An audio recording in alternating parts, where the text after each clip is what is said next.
This video is sponsored by SBO Digital Marketing. Your name and qualification to WhatsApp this number. Skip பண்ணாதீங்க. பெரிய தப்பு. தினம் 300 ரூபாய் சம்பாதிக்க அரிய வாய்ப்பு. இன்ஸ்டாகிராம், ஃபேஸ்புக் பயன்படுத்த தெரிந்தால் போதும் content post and content publishing மூலமா தினம் 300 ரூபாய் சம்பாதிக்கலாம். இந்த வேலை செய்ய 5 நிமிடம் போதும். Work training support, group communication support, all language customer live chat support, முக்கியமா சொந்தமா ஒரு பிசினஸ் ஸ்டார்ட் பண்ற அளவுக்கு உங்களால கற்றுக்கொள்ளவும் முடியும், சம்பாதிக்கவும் முடியும். இந்த வேலை வாய்ப்பு வழங்குவது 5 வருடத்துக்கு மேல ரன் ஆகிட்டு இருக்க நம்ம தமிழ்நாட்டு company school of business organisation private limited. மேலும் விவரங்களுக்கு டிஸ்கிரிப்ஷன்ல கொடுத்திருக்க நம்பருக்கு வாட்ஸ்அப் பண்ணுங்க.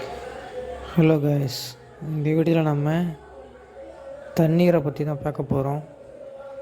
நீர் என்பது H2O என்ற வாய்ப்பாட்டால் விவரிக்கப்படும் ஒரு வேதியியல் சேர்மமாகும்.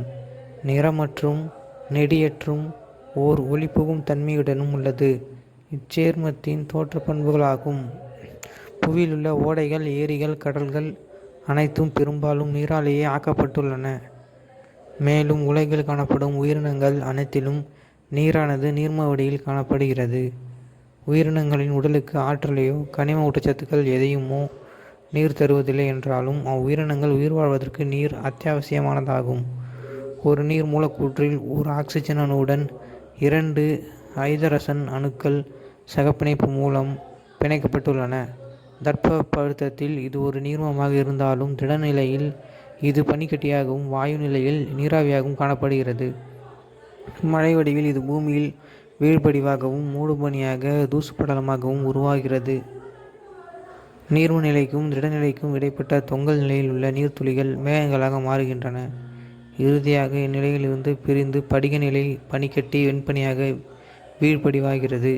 நீரானது தொடர்ச்சியாக நீராவி போக்கு, ஆவி ஒடுக்கம், வீழ்படிவு போன்ற செயல்களுடன் நீர் சுழற்சிக்கு உட்பட்டு இயங்கிக் கொண்டே கடலை சென்றடைகிறது. புவிப்பரப்பின் 71% பகுதி நீரால் சூழப்பட்டுள்ளது.